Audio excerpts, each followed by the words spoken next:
kaj se s to mikroplastiko dogaja.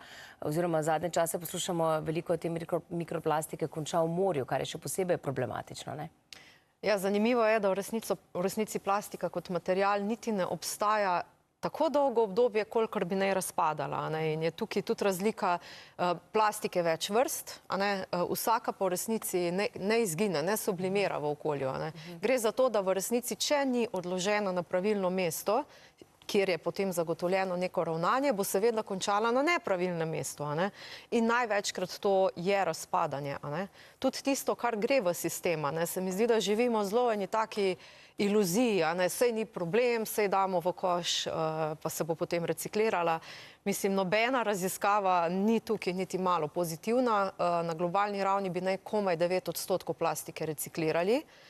Polovica, po nekih podatkih, konča v okolju.